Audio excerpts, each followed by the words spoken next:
Quick question.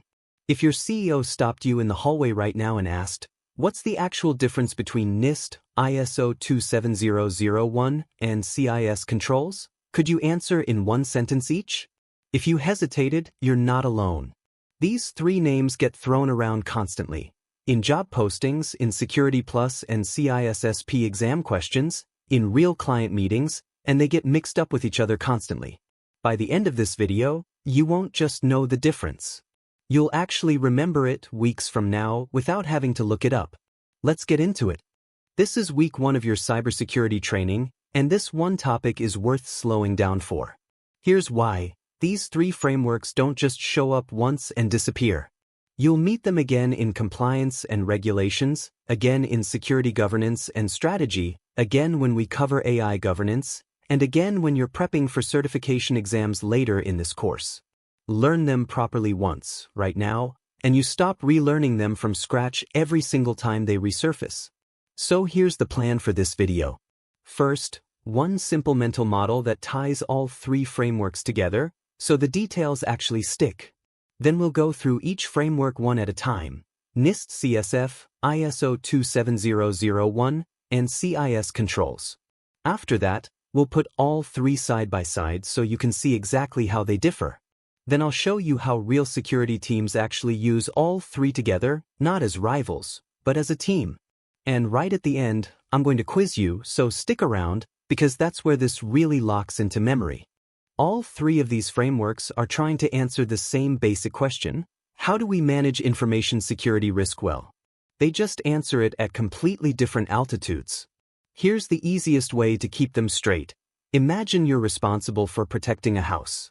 NIST CSF is your household safety plan. It's the thinking behind good security. Set your house rules, that's govern. Know what's inside and what could go wrong, that's identify.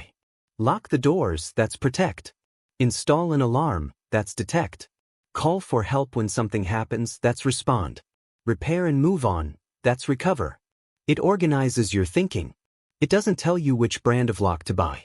ISO 27001 is the insurance inspection. It's a certifiable process.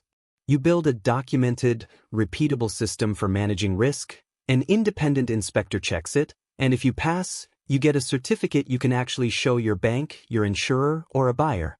It proves, on paper, that you're doing this properly. And CIS Controls is the contractor's checklist. This is the specific, prioritized to-do list. Install deadbolts, add motion sensor lighting, get a fire extinguisher, test your smoke detectors. It's concrete, it's sequenced, and it tells a small household exactly where to start, which is very different from what a mansion with a full-time security team needs. If you remember nothing else from this section, remember this one line: NIST CSF is what to think about. ISO 27001 is how you run it and prove that you did. CIS Controls is exactly where to start. Let's start with NIST CSF, the strategic what. NIST stands for the National Institute of Standards and Technology, a U.S. federal agency, and CSF just means Cybersecurity Framework. Here are your fast facts. It's completely free and publicly available. It is not certifiable, meaning there's no audit and no certificate at the end of it. It's a voluntary framework. The current version is CSF 2.0, published in February 2024. And in one line, its job is to organize cybersecurity risk management into a shared vocabulary and structure. Quick bit of history. NIST CSF started back in 2014, and it was aimed narrowly at protecting U.S. critical infrastructure. Version 2.0 threw that limitation out completely. It now applies to any organization, of any size, in any sector. It answers one question extremely well: what broad categories of activity does a mature cybersecurity program actually need to cover? And on purpose, it does not tell you which specific tool or vendor to use. That's not a gap, that's the whole point. It means the exact same framework works whether you're a 5-person startup or a multinational bank. NIST CSF is built in 3 layers. Think of it like zooming in with a camera. At the widest zoom, you've got 6 functions, the big buckets. Zoom in, and each function breaks down into categories, 22 of them total, groups of related outcomes. Zoom in again, and you hit subcategories, 106 of them, the specific, granular outcomes. These are the closest things CSF has to an individual control. For example, one actual subcategory simply reads, maintain an inventory of your hardware. Now, the 6 functions, and this is the part you actually need to memorize, in this exact order. Govern, who's in charge and what are the rules?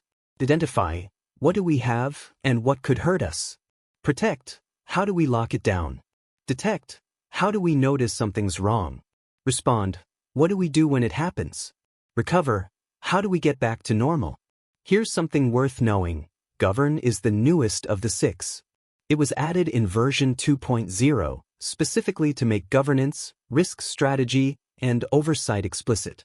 NIST's own diagram actually draws govern sitting at the center, like a hub, with the other 5 functions rotating around it. That's not just decoration. Govern alone accounts for 31 of the 106 subcategories, almost a third of the entire framework. That tells you exactly how much weight the current version puts on governance and leadership, not just technical controls. If 6 functions still feels like a lot to hold in your head, here's a simpler grouping: before, during, and after an incident. Before an incident, you've got govern, identify, and protect. That's all your prep work. During an incident, and this one runs always on, continuously, that's detect, your tripwire. And after an incident, you've got respond and recover, the cleanup. NIST CSF also measures how well an organization is actually doing this, using 4 tiers. Tier 1, partial, is ad hoc and reactive, nothing's formalized yet.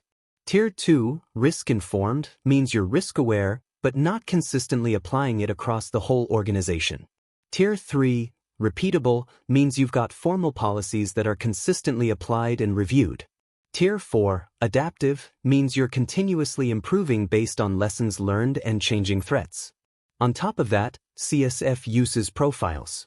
A current profile describes where your security outcomes stand today. A target profile describes where you want them to be. The gap between those 2 profiles is your prioritized roadmap, specific to your organization's own risks and goals, not some generic checklist. Here's your memory hook for all of NIST CSF. Say it like a sentence describing a guard's entire shift. Set the rules, that's govern. Know your stuff, that's identify. Lock it down, that's protect. Watch for trouble, that's detect. Handle it when it happens, that's respond. Bounce back, that's recover. Same order, every single time. Next up, ISO 27001, the certifiable Prove It. It's published jointly by ISO and IEC, the International Organization for Standardization, and the International Electrotechnical Commission, so unlike NIST CSF, this one is an international standard, not a US government product. Fast facts. Unlike NIST CSF, this one is not free. You actually have to purchase it from ISO. The current version is ISO 27001, the 2022 edition. And here's the big one. This is the only framework of the 3 that's externally certifiable. You can be independently audited against it and walk away with an actual certificate.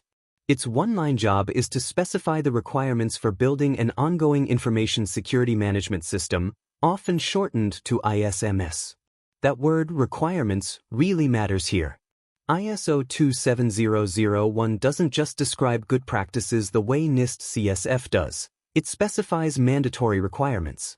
To legitimately call yourself ISO 27001 certified, you have to satisfy every one of those requirements and then pass an audit from an accredited, independent certification body. That's exactly why the question, are you ISO 27001 certified, shows up constantly in enterprise vendor security questionnaires and procurement checklists.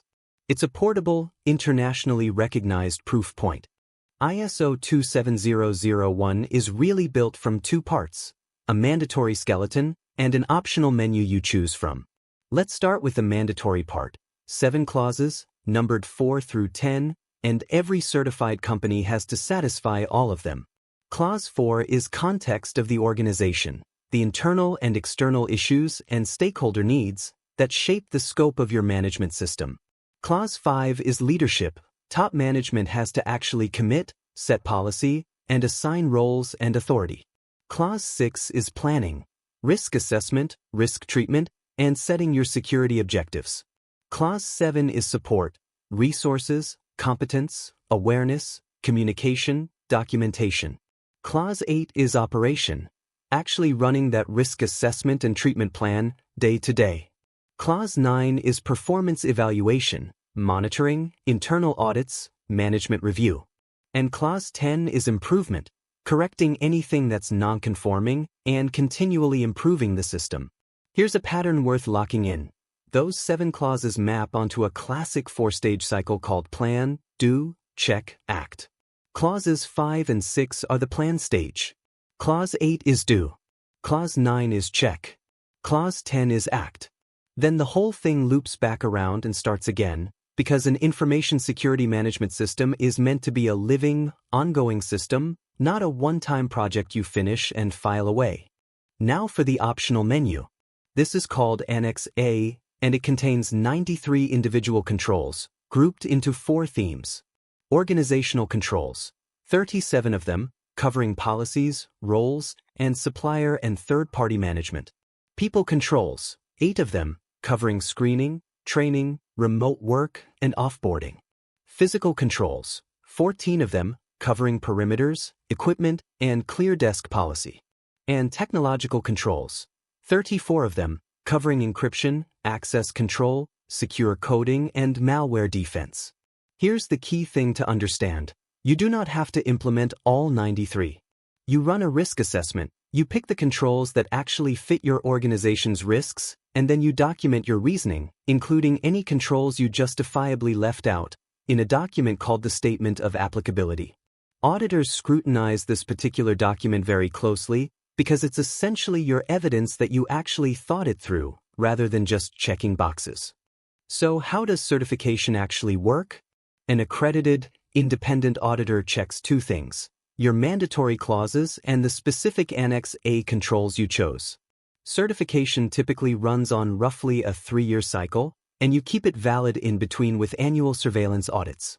And here's an important nuance. A certificate proves that the management system exists and actually runs. It does not mean you're unhackable. It means you manage the risk properly. Here's your memory hook for ISO 27001. Think of the clauses as the skeleton, mandatory, identical for every single certified company, no exceptions. Annex A is the wardrobe, 93 outfits to choose from, and you pick whichever ones fit your organization's risk weather. And the Statement of Applicability is where you write down, in plain terms, exactly why you left the rest of those outfits on the rack. Last framework, CIS Controls, the tactical, do this. CIS stands for the Center for Internet Security, a U.S. nonprofit. Fast facts. It's free and publicly available, just like NIST CSF. It is not certifiable, but here's the thing, it's still widely referenced by cyber insurers and auditors as solid evidence of due diligence. The current version is 8.1, released in June 2024, building on the major version 8 release back in 2021. Its one-line job is to be a prioritized, specific to-do list, built directly from real-world attack data. Think about the difference in the question each framework is actually answering.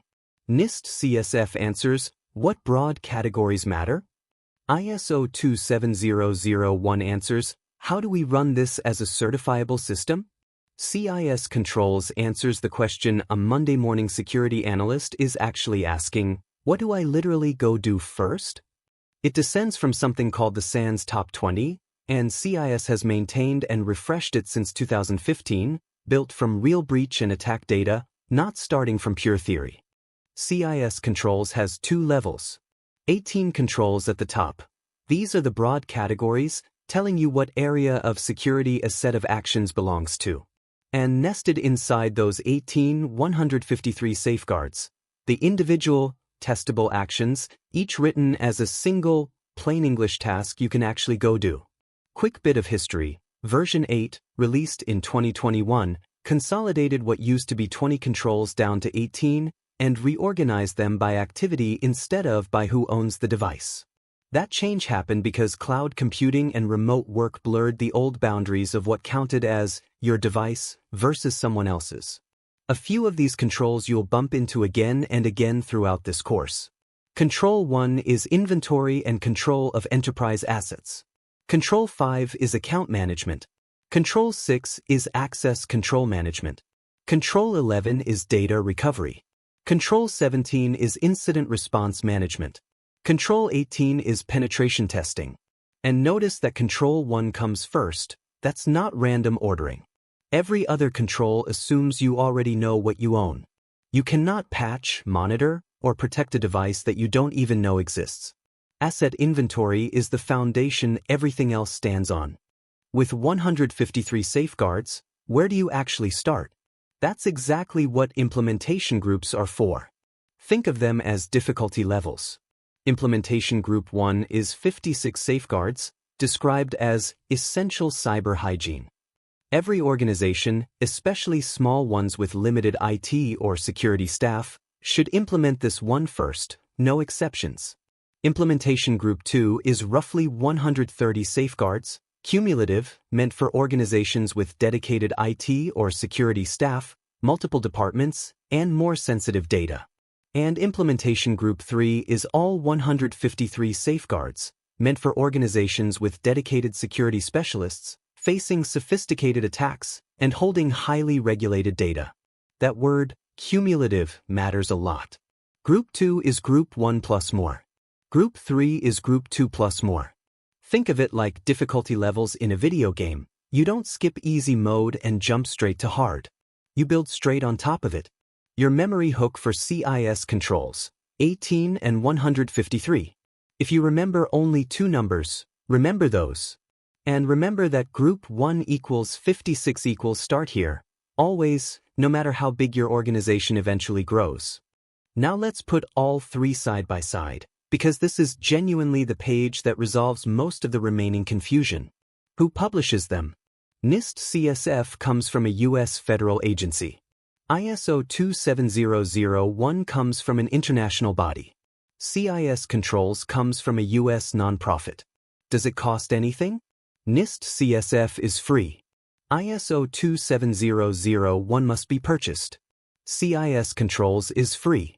How is each one structured?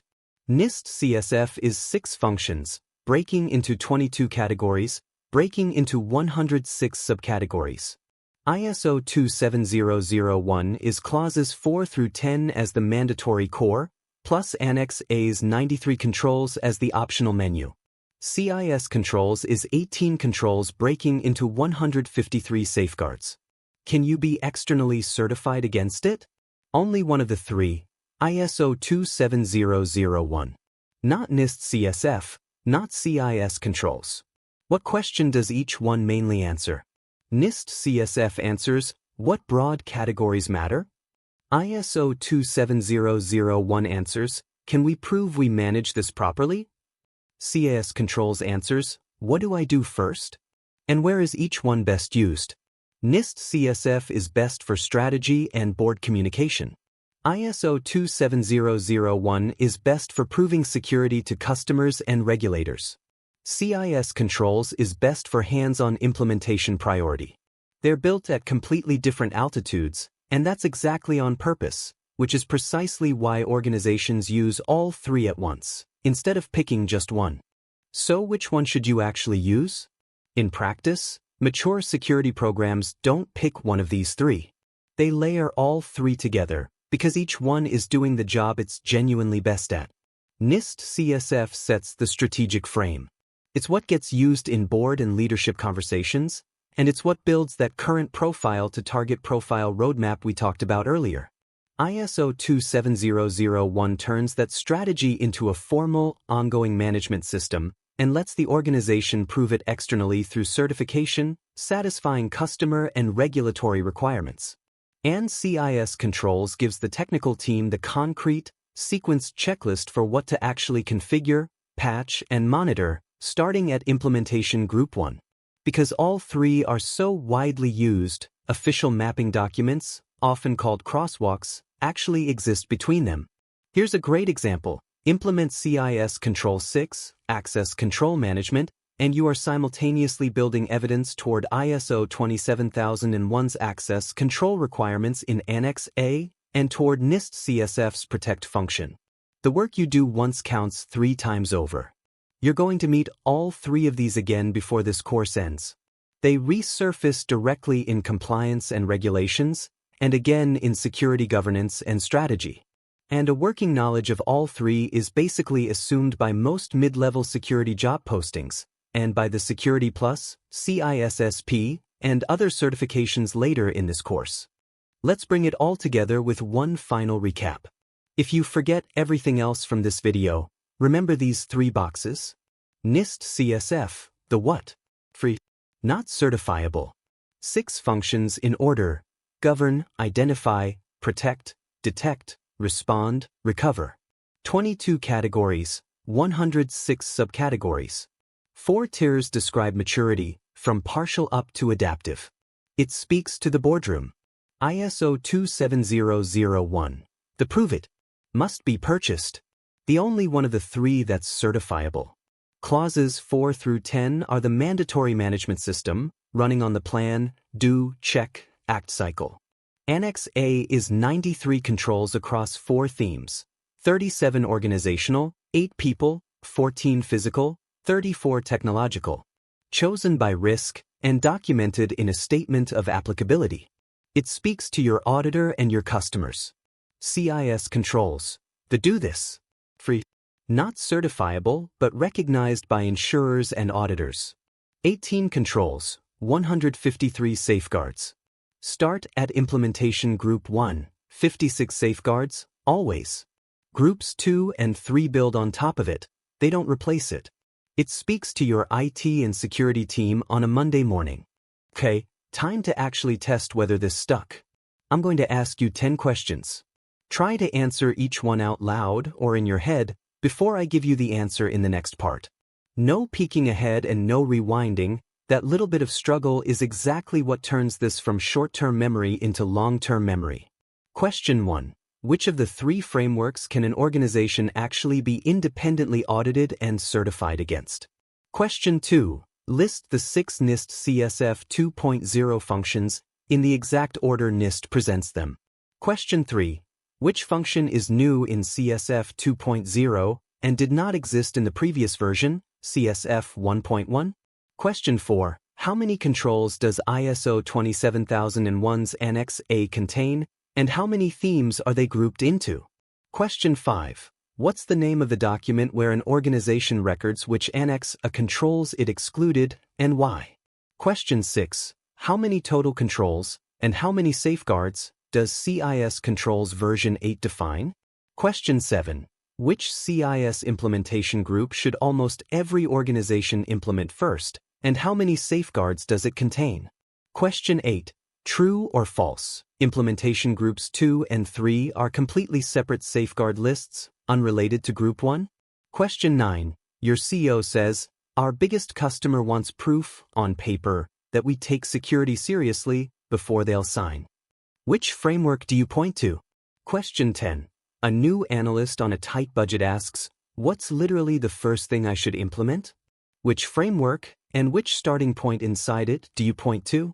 Lock in your answers. Let's go check them. Here we go, let's check your answers. Number 1. ISO 27001. It's the only one of the 3 with formal, accredited third-party certification. Number 2. Govern, identify, protect, detect, respond, recover. Number 3. Govern, added in CSF 2.0 back in February 2024. Number 4. 93 controls, across 4 themes, organizational, people, physical, and technological. Number 5. The Statement of Applicability. Number 6. 18 controls and 153 safeguards. Number 7.